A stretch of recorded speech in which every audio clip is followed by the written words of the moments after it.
Howdy,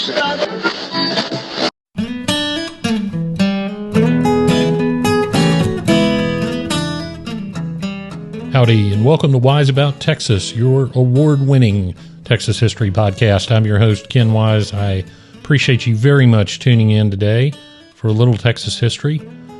This podcast is being recorded and released on the second day of 2023. So Happy New Year, everybody. I think that 2023 is going to be a great year.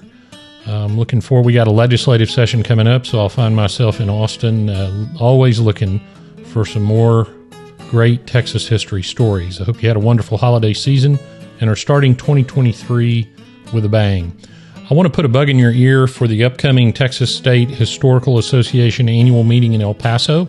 It's March 2nd through 4th, so go to tshaonline.org and check it out. The TSHA annual meeting is always a great chance to gather and mingle with fellow Texas history lovers from all over the country. So give that a look.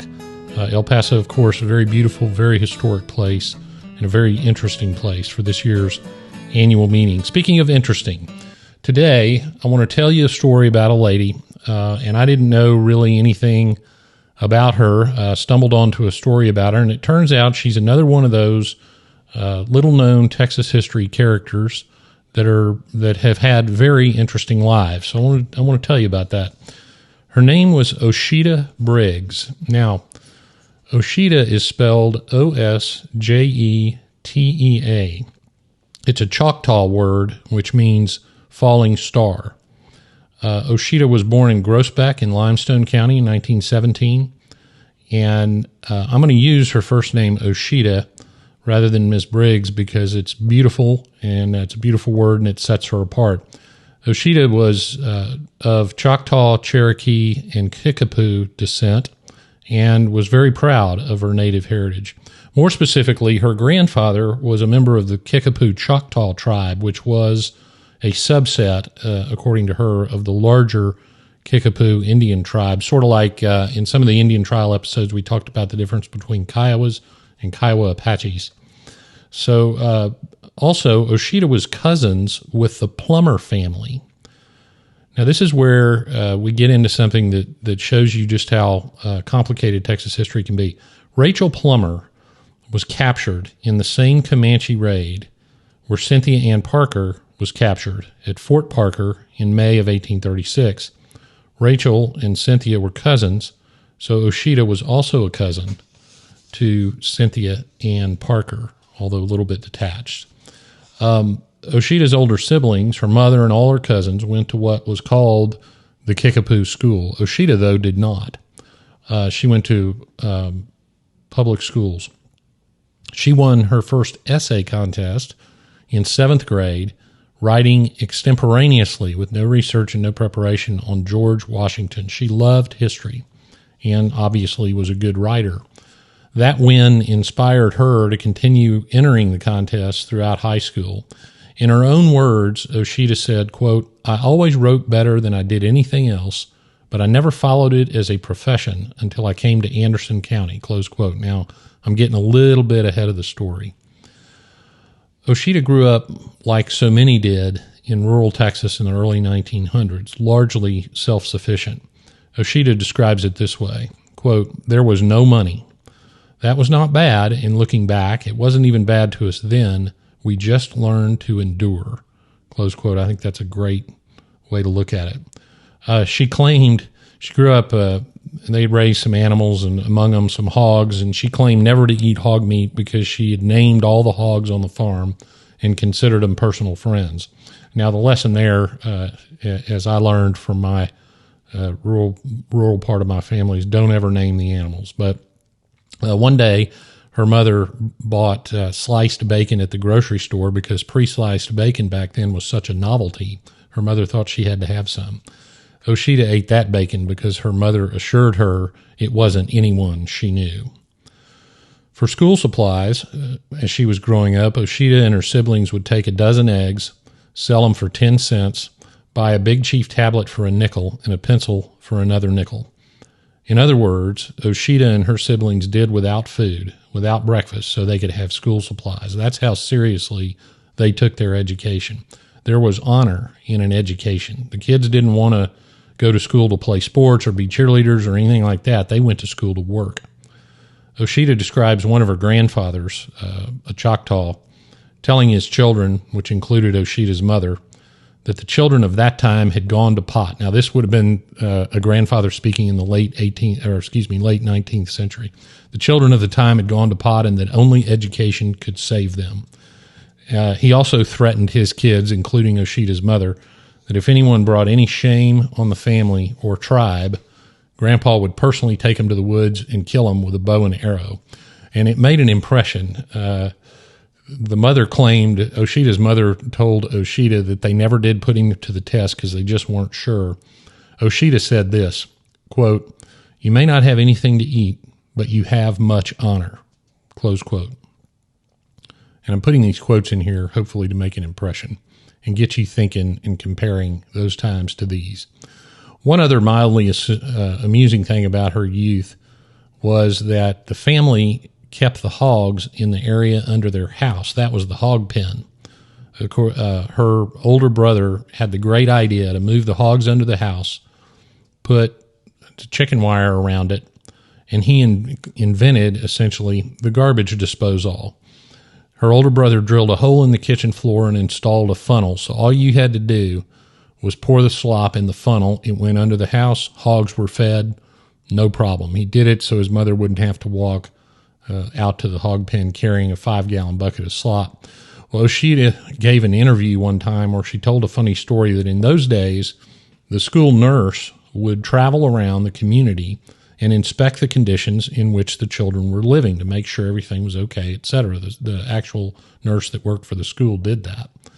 She came to Osjeeta's house and was sitting in the kitchen when the pigs erupted and started squealing for food. And if you've ever heard hungry hogs start to make noise, they kind of half grunt, half squeal. And the lady apparently shot straight up out of her chair, scared to death.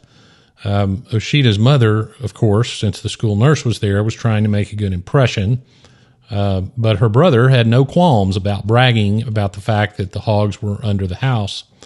The nurse commented that it wasn't healthy, to which Osjeeta's mother said, quote, "Oh no, we haven't lost a hog yet," close quote. So Osjeeta grew up tough, and it turns out that she would need it. She graduated high school in Groesbeck and worked as a film retoucher, first in Dallas and then in Houston. Now, that's not an occupation you hear a lot about in these digital days, but film retouching was an art unto itself. She also took an unpaid position as the associate editor of the Houstonian newspaper, which is the student newspaper at Sam Houston State. In fact, Dan Rather was the editor of that paper during his time at Sam Houston. So Osjeeta was working in both photography and writing. But early on in her adult life, she ran into a situation that would severely test her character. While working in Dallas, she was working in a photography studio, and she met a man, as a retoucher, as I mentioned, met a man named J.W. Stokes.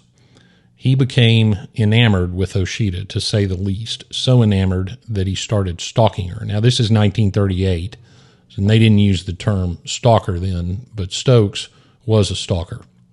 Osjeeta wasn't interested, so that just made it worse. And she was so nervous about things and so unable to control the situation, as so often happens, unfortunately.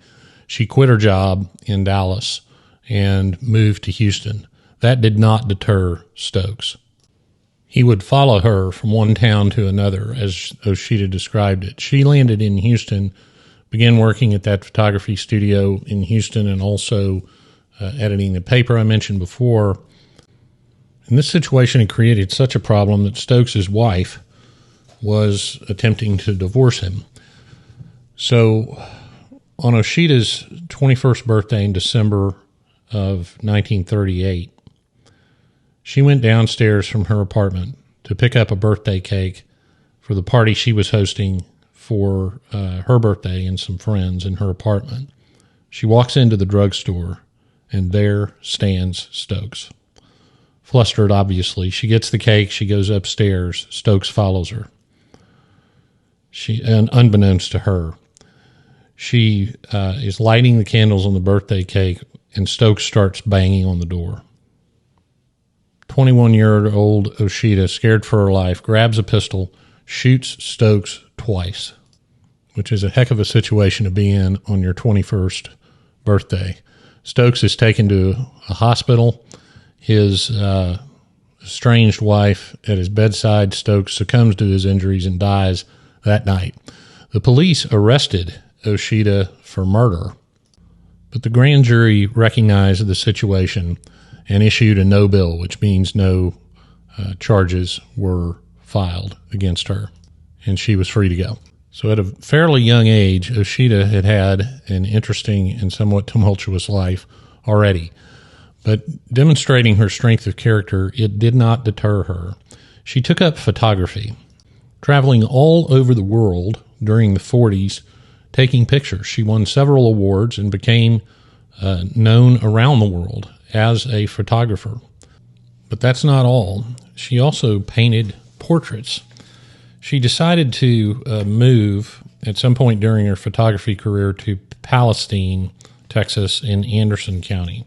And she set up a photography studio there. The story goes that in Reagan Park in Palestine, Osjetea liked the John Reagan monument that stands in that park. John Reagan was one of the early leaders of the Democratic Party in Texas and was Postmaster General of the Confederacy. She became interested in Reagan and decided to paint his portrait. So she became a portrait painter. She painted 3 portraits, one that went into the federal building in Anderson County and 2 that were in a museum. But she didn't stop there. She painted a portrait of Texas Governor Thomas Campbell. She painted a portrait of Sam Houston. She also painted a portrait of Robert E. Lee. So she was certainly a woman of many talents. But recall the quote I read for you earlier, where she felt herself a better writer than anything else. Well, one day when she was in Palestine, the editor of a weekly newspaper was talking to her and suggested that she go to Elkhart, Texas. Now, Elkhart is not too far away from Palestine, down 287. He suggested, why don't you go to Elkhart and do a newspaper in that community, because there wasn't a newspaper at the time. Osjetea was doubting her ability to do this, probably for the first time in her life, but the editor that she was talking to offered to print the paper for her.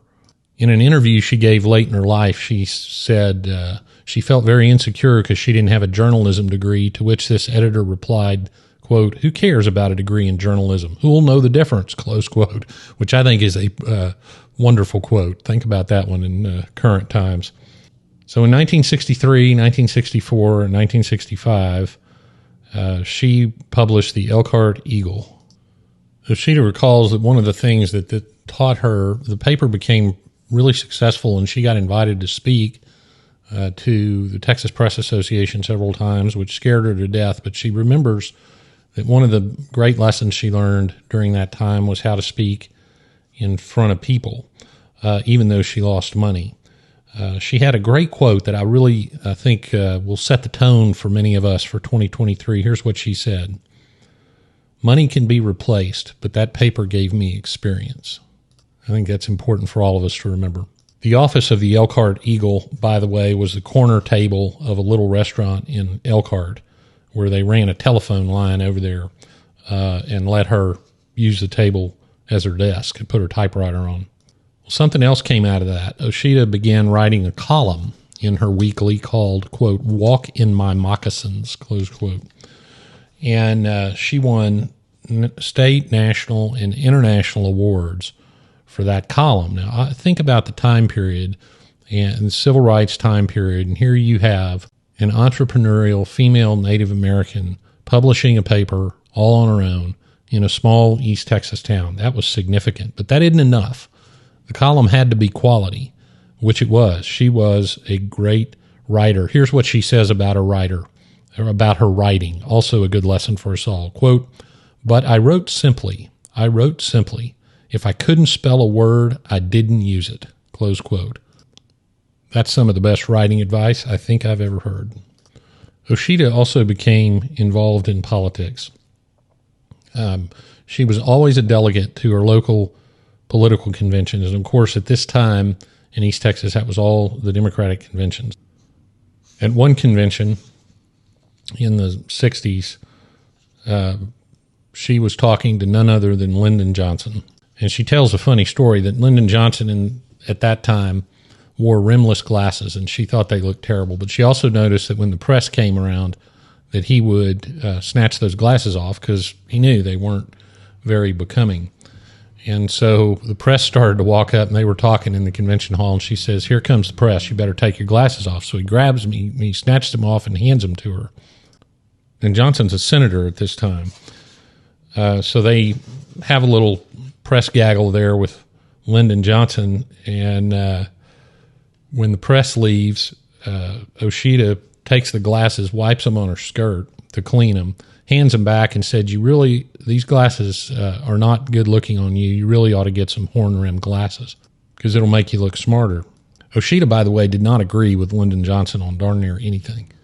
Well, apparently that offended LBJ, and so he said, in response to her glasses comment, said, "Why don't you get your braids cut off?" Because she wore the long Native American braids. Well, that set Osjetea off. She stomps off toward the refreshment table to a lawyer that she knew that was standing there, who happened to be standing there with none other than John Conley. And so she's formally introduced to John Conley, and the first words out of her mouth are, according to her, quote, "Mr. Conley, why don't you get you another job and quit being Lyndon Johnson's poodle dog," close quote. So Osjetea must have been really mad. And Conley, of course, didn't think she was serious, but she claims to have told him, "If you run for governor, I will shake every bush in East Texas for you." Oh, I need to go back. I made a mistake. This was in the 50s, not the 60s, but so it was early in Johnson's career. Well, Conley did eventually run for governor. And the first call he made for East Texas was Osjetea Briggs. Osjetea claims LBJ never did forgive her for the glasses comment, but that would hold true to LBJ's personality, probably. Osjetea wasn't done with politics, however. In 1966, she filed to run against the incumbent state representative for District 16, which was Anderson and Cherokee County in those days. Unsuccessful, but fearless. So Osjetea Briggs had an interesting life. Born a poor Native American girl in eastern Texas, growing up hard, facing adversity, including a violent episode late in her life. She went on to become world-renowned as a photographer, an artist, a newspaper publisher, and a writer. She left an interview again late in her life with a few quotes that I want to read to you. One says the following, quote, "This is what's wrong with our world now. And children have too much too soon," close quote. Osjetea would certainly know. She also described herself thusly, quote, "I've been old all my life," close quote. Osjetea Briggs was a great Texan. Now we come to the part of the episode I call Getting There, where I tell you how to see some of the things I describe in the episode. This episode doesn't really lend itself too much to that, but Osjetea died in 2002 at the age of 84. She is buried in the Falconberry Cemetery in Groesbeck, Texas. That's east on Highway 164, south side of the road, the Falconberry Cemetery. There's also a book that was published, a collection of her columns. The book is titled Walk in My Moccasins, which is the title of her column. And it's a very interesting read. Osjetea was an honest writer, a direct writer, and a good writer. And that's available. It's out of print, but it's available if you just do a little looking. Well, that wraps it up for this episode of Wise About Texas. As I've mentioned several times, 2023 is the bicentennial year of the Texas Rangers, so get ready for some Texas Rangers episodes throughout the year. Follow us on social media at Wise About Texas, Twitter and Instagram. Wise About Texas Facebook page. If you want to support the preservation and promotion of Texas history, go to patreon.com/wiseabouttexas. I'm going to be spending some time in Austin during the legislative session. If you're around Austin, or if you're coming to Austin, it's a great time to come and see your capital, meet your representatives, and watch the process at work. Shoot me an email, host@wiseabouttexas.com. Maybe we can meet in the Capitol. Thanks again for tuning in to Wise About Texas. Go out and do something for Texas today. And until next time, God bless Texas, and we'll see you down the road.